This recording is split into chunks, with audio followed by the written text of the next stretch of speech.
So the Houston Rockets seemingly can't go wrong heading into the draft. I mean, they've got the second overall pick, this draft class is also pretty deep, and the top 5 is really special. However, the first thing I just said is not completely true, because I believe the Rockets could possibly make a mistake in the draft, and they might actually be heading towards it day by day, and the thumbnail probably gives it away. But I'm referring to the reality of them choosing Evan Mobley over Jalen Green with their second overall pick. And let me be clear in what I'm saying. I don't believe Mobley will be some tragic bust, nor do I believe he's overrated. I share the opinion that Mobley has some serious star potential and will be a good NBA player.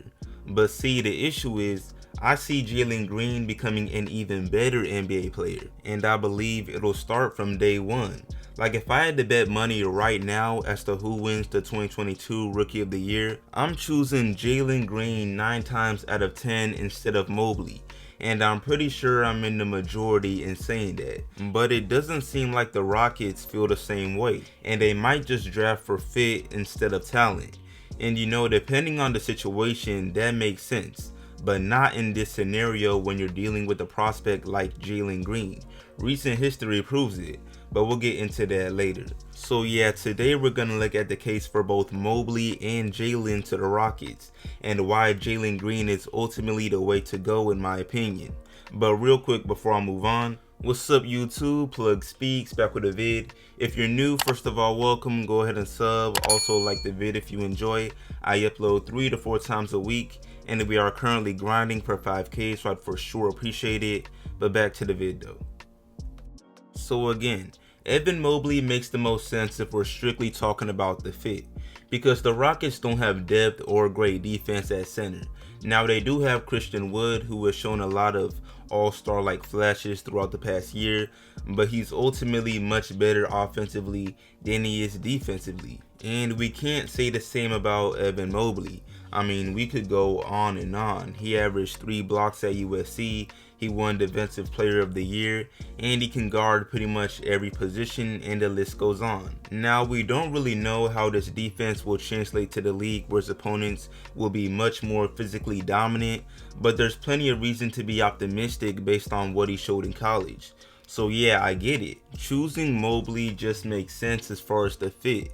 I didn't even mention that the Rockets gave up an average of 114 points to opposing teams last season, and I don't care that they were tanking, that's just terrible.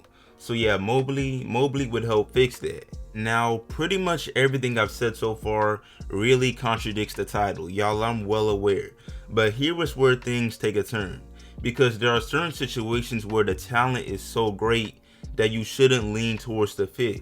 And before I speak on Jalen Green as a talent and what he'd bring, I want to bring up a perfect example from recent history, which is the 2020 NBA Draft. We all witnessed the Warriors choose James Wiseman over LaMelo Ball, and both of them are only 1 year into their careers. It's still early, but that sort of backs my point, because it's only taken 1 year to see that choosing Wiseman over LaMelo was the wrong move. And I'm not bringing that up to clown the Warriors. I was one of the people saying the Warriors should definitely draft Wiseman over LaMelo simply because it made sense as far as the fit. A young center with star potential seemed like basically the perfect scenario for the Warriors. But now that we've seen LaMelo go crazy as a rookie in Charlotte, I've learned my lesson, and I believe the Rockets should be thinking about all of that as they decide who to draft. Because just imagine, if the Warriors chose LaMelo over Wiseman, who knows what would have happened. And I'm not saying the difference would have been drastic. The Warriors would not have won the championship or anything crazy like that, but their future would be looking a lot different. They would still have the 7th overall pick they stole from the Timberwolves, and then beyond all of that, they would have an amazing young player in LaMelo who they can trust to take the keys in about 5 years or whenever Steph retires. He's amazing, but he can't play forever. It's definitely something to consider, because after suffering an unfortunate knee injury, the future of James Wiseman on the Warriors is already looking shaky after just 1 season. But anyway, back to the Rockets. My belief in Jalen Green to Houston is mainly pushed by 2 things. Firstly, Jalen Green is simply the better player out of him and Mobley. I'm sorry, but it's reality. And then secondly, a backcourt of Kevin Porter Jr. and Jalen Green would be dangerous, very dangerous. But let me speak on the first point before I get into the second.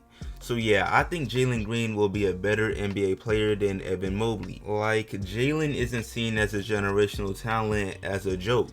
And I won't even repeat redundant things like his amazing scoring or the fact that he played in the G League versus better competition.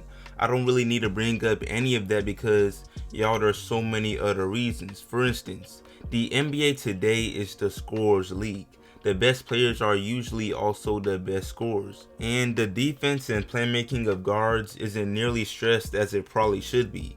Here's an example. The fact that Kyrie and James Harden literally switch positions so Kyrie can focus on scoring and Harden on playmaking, even though Kyrie is fit for a point guard as far as his size, is a prime example of how the game has changed. And because Jalen's best ability is prolific scoring, he's in position to thrive once next season begins. It doesn't matter what team he's on. If the team is in a scoring drought, he's that guy.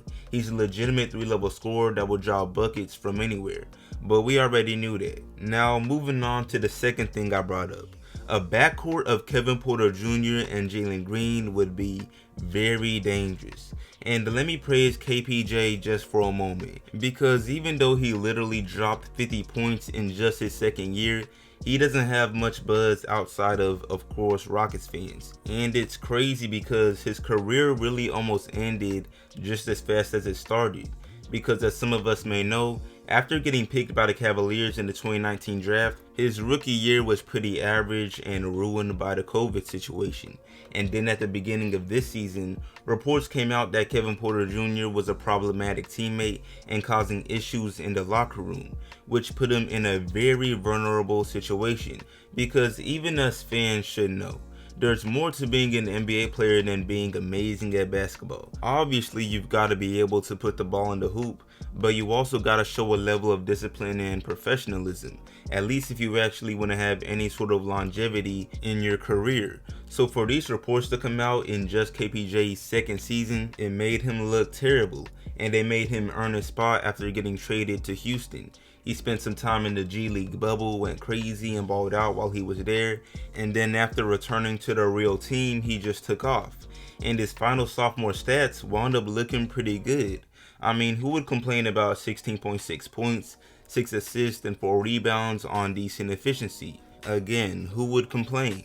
And I know, this video is about Jalen Green, but most of us are already on his bandwagon, but his potential future teammate is slept on.